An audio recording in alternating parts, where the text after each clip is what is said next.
Bang, hari ini gimana Bang datang ke persidangan Nikita Mirzani dengan agenda saksi dari Reza Gladys seperti apa sih Bang? Ya, kami selaku tim kuasa hukum dari Dr. Oki, ya, hari ini sebenarnya ingin bisa berjumpa dengan kuasa hukumnya RG. Kenapa? Karena memang selama ini kami sudah mengamati, ya, sudah melihat sering sekali yang namanya Julianus ini memojokkan atau membangun opini publik.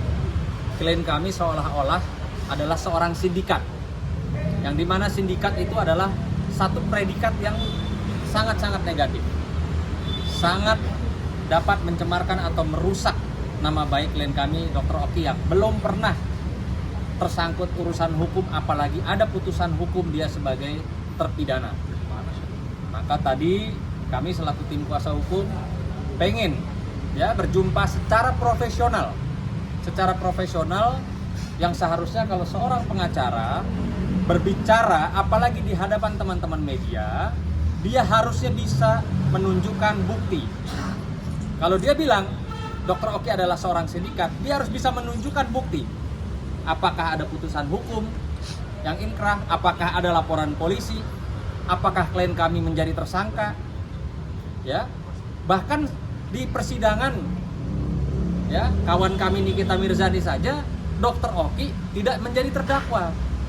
Artinya dia sudah membangun opini menjelekkan klien kami tanpa dasar. Kami perlu ingatkan bahwa kita sesama advokat itu tidak kebal hukum.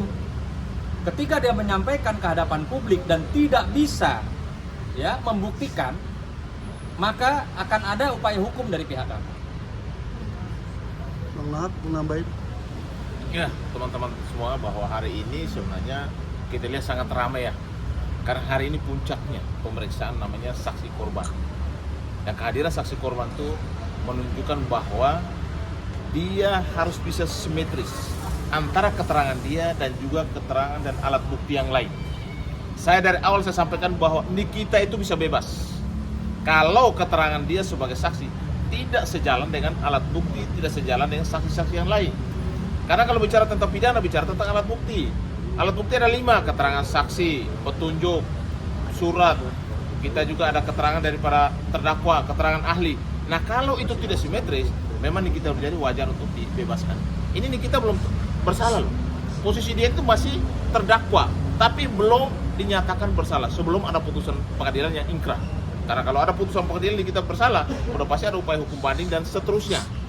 Nah, saya di sini tadi Bang Suno sudah sampaikan bahwa ada seorang advokat, rekan kita, berperilaku, berstatement seolah-olah dia lebih dari polisi, menyuruh polisi untuk tersangkakan orang. Kita advokat itu harus berbicara berdasarkan undang-undang advokat. Kalau advokat itu adalah memberikan nasihat hukum yang baik dan benar kepada klien, bukan memerintah, mengintervensi aparat penegak hukum yang lain seperti pihak kepolisian. Yang kedua lagi, sudah menebarkan fitnah. Dugaan kami adalah memberikan keterangan bohong kepada publik bahwa klien kami ini adalah seorang sindikat. Kata sindikat itu adalah kejahatan besar.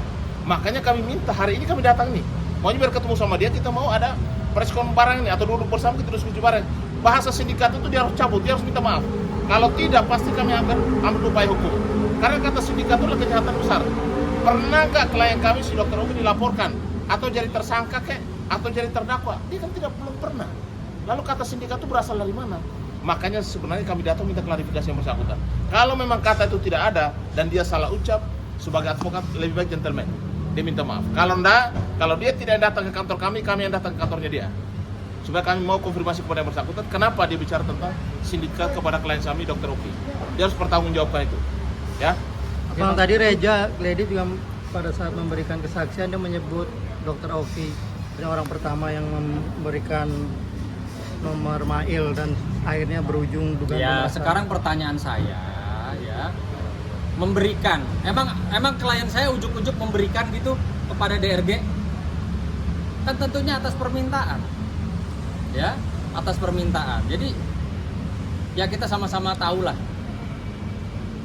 si korban mengaku diperas, tapi kok si korban yang intens istilahnya minta minta nomor telepon dari klien kami. Untuk apa? Dan yang perlu digarisbawahi dalam peristiwa kasus ini, kalau ya tidak ada apa-apa, untuk apa menghubungi kita, untuk apa mengeluarkan uang sejumlah 4 miliar tuh untuk apa? Ada apa?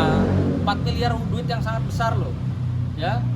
Bukan uang yang untuk berkenalan atau uang untuk apa. Ini ada apa? 4 miliar itu duit besar loh. Ya. Orang mau menyerahkan 4 miliar kepada seseorang, ada apa? Ada ketakutan apa? Harusnya sekali lagi, kalau memang tidak ada kesalahan, tidak ada urusan, tidak ada masalah, ngapain mesti kasih Nikita 4 miliar buat apa? Emang Nikita tuh siapa harus dikasih 4 miliar? Pertanyaannya, ada apa sampai orang bersedia mengeluarkan 4 miliar ya untuk menyerahkan atau memberikan ke Nikita? Untuk apa? Ada apa? Gitu. Nah, satu lagi saya mau sampaikan kepada rekan advokat juga, ya, tim kuasa hukumnya DRG yang kemarin saya lihat rame di seliweran di media menyatakan bahwa ini sidang harus segera, cepat dan diestafet 1 minggu, ya, minta 3 kali sidang. Emang dia siapa? Ya, pertanyaan saya, emang Anda siapa? Nyuruh-nyuruh jaksa atau nyuruh pengadilan untuk kasus ini ya disidangkan seminggu 3 kali. Emang Anda siapa? Emang Anda pikir Anda banyak duit bisa atur-atur gitu? Atur-atur pengadilan? Ya, ingat, ada azas peradilan bahwa persidangan itu harus yang sesederhana dan ekonomis. Lah kalau sekarang seminggu disuruh pengadilan harus sidang Nikita misalnya Senin, terus nanti misalnya Rabu, terus nanti Jumat, itu pakai duitnya siapa? Terus apa urgensinya? Gitu loh, ya. Saya mengingatkan juga nih. Saya lihat kan beliau kan lebih senior dari usia dari saya, mungkin juga jam terbang lebih tinggi. Nggak sepantasnya gitu loh ya, ngomong ke publik harus 1 minggu ini 3 kali sidang Nikita. Untuk apa? Apa urgensinya apa? Apakah ini kasus politis, kasus teroris, kasus yang menyebabkan mungkin kegaduhan yang luar biasa? Saya rasa enggak lah. Jadi tolong sekali lagi saya mengingatkan, saya ini junior mengingatkan kepada senior, tolonglah sudah stop memberikan statement-statement yang bisa dikatakan tidak baik gitu loh. Tidak baik, tidak benar. Ngapain nyuruh-nyuruh jaksa, nyuruh-nyuruh hakim untuk segera sidang seminggu 3 kali? Untuk apa? Bang, tapi kan ada di dakwaan itu juga ada pernyataan Bang Sony Dr. Oki mengatakan kepada DRG coba berpeneliti harus nggak murah loh, mahal loh. Itu pernyataan gimana Bang? Ya, mungkin saya perlu jelaskan ya. Namanya juga keterangan saksi. Dia boleh bicara apa saja. Faktanya kan nggak ada. Bahwa klien kita hanya mempertemukan sebagai teman. Dan dia yang intens kok, si korbannya mengaku sebagai intens. Pasti ada melatar belakangnya penyerahan duit tersebut. Prinsipnya bahwa peradilan telah berproses, kita harus hormati pengadilan. Yang penting jangan ada intervensi terhadap pengadilan, terhadap jaksa. Karena kita ini advokat. Undang-undang kita jelas untuk advokat. Kita harus memberikan nasihat hukum yang baik dan benar kepada yang namanya klien kita, bukan mengintervensi. Jangan mendikte peradilan. Iya, itu nggak boleh. Ya, itu bukan ranah kita. Makanya saya ingatkan si Pak Anus ini, ya, lo kalau memang gentleman ketemu saya, udah kita debat aja. Mau debat dimanapun saya siap kok. Dari dulu saya sudah bilang, udah debat aja.